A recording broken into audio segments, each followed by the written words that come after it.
बात करते सियासत की। बिहार चुनाव में वक्फ बिल को लेकर बवाल इतना बढ़ रहा है। अभी शनिवार को आरजेडी के एमएलसी कारी सुहेब ने वक्फ बिल को लेकर भ्रामक दावा किया था। अब तेजस्वी यादव ने इसको लेकर बड़ा बयान भी दे दिया है, जिससे बिहार की सियासत और भी गर्मा गई है। तेजस्वी ने वक्फ बिल पर बयान दिया तो कांग्रेस भी इसके समर्थन में आ गई है। आपको वक्फ बिल पर बिहार की सियासत की शुरुआत से बताते हैं किसने कब और क्या कहा और कैसे कांग्रेस इसके समर्थन में आई है। आप लोगों से हम कहना चाहते हैं, वक्फ कानून का जो इन लोगों ने बनाया है, हमारी सरकार बनेगी तो उस बिल को हम लोग कूड़ेदान में फेंकने का काम करेंगे। साथियों, तेजस्वी जी को मुख्यमंत्री बनाइए। जिन लोगों ने वक्फ बिल का समर्थन किया उनका इलाज करना है। इस लालटेन छाप को यहाँ जिताइए, एनडीए को हराइए, तेजस्वी यादव जी मुख्यमंत्री बनेंगे। सारे बिल फाड़ के फेंक दिए जाएंगे, चाहे वो वक्फ बिल हो, कोई बिल हो। जितनी भी राज्य सरकारें हैं वो अपने अपने हिसाब से जो उनको लगता है जो उचित है वो करेगी।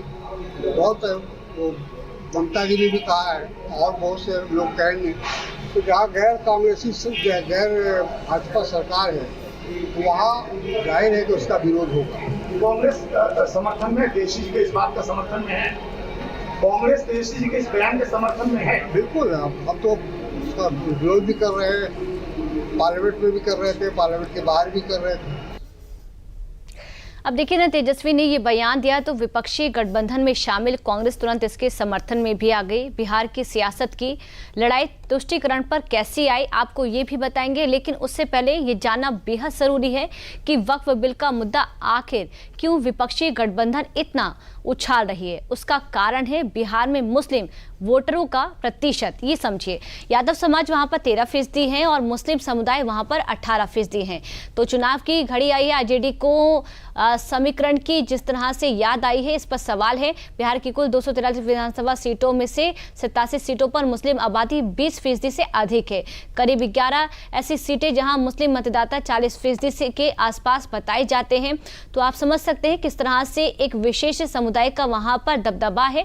बिहार में करीब 40 विधानसभा सीटों पर मुस्लिम वोट निर्णायक भूमिका निभाते हैं। वोटर अब आप समझ सकते हैं, यादव समाज के 13%, मुस्लिम समुदाय के 18%। 11 ऐसी सीटें हैं जहां पर 40% से ज्यादा जो वोटर हैं उनकी भूमिका में मुस्लिम समुदाय आते हैं। 243 विधानसभा में आप समझ सकते हैं ज्यादा से ज्यादा सीटों में मुस्लिम जो आबादी है वो महत्वपूर्ण भूमिका निभाती है। और ऐसे में मुख्यमंत्री किसका नाम का हुआ और डिप्टी सीएम किसके नाम का हुआ, इसको भी सवालों के घेरे में किया जा रहा है कि आखिरकार जब मुस्लिमों का नाम लेकर इस तरह से वोट मांगे जाते हैं। चलिए आगे बढ़ते। सियासत में हर बयान के पीछे एक रणनीति भी होती है। अब सवाल यह है कि शनिवार को जब आरजेडी नेता ने वक्फ बिल पर पहला बयान दिया था तो तेजस्वी यादव मंच पर मौजूद थे, लेकिन उसके बाद अगले 24 घंटे तक वो इस बयान पर चुप भी रहे। फिर आखिर सीमांचल में ही जाकर उन्होंने वक्फ बिल पर यह बयान क्यों दिया, इसके पीछे भी एक सोची समझी रणनीति मानी जा रही है। ये भी आपको ग्राफिक्स के माध्यम से समझाते हैं। कटिहार, किशनगंज, पूर्णिया और अररिया में मुस्लिम वोटर 40 से 60% हैं। और इसी के साथ पिछले चुनाव में एआईएमआईएम ने सीमांचल में 5 सीटें भी जीती थी और इस बार भी जो दबदबा बनाने का दावा पार्टी की तरफ से किया जा रहा है। पिछले चुनाव में एआईएमआईएम ने कांग्रेस आरजेडी का गणित भी यहां पर गड़बड़ाया था, लेकिन क्या आरजेडी इसको लेकर बड़ा रिस्क ले रही है? ओवैसी फैक्टर को कम करने और मुस्लिम वोटर को एकजुट करने की कोशिश में तेजस्वी लगातार जुटे हुए हैं। कटिहार, किशनगंज, पूर्णिया और अररिया में मुस्लिम वोटर 40 से 60% और 70% बताए जाते हैं।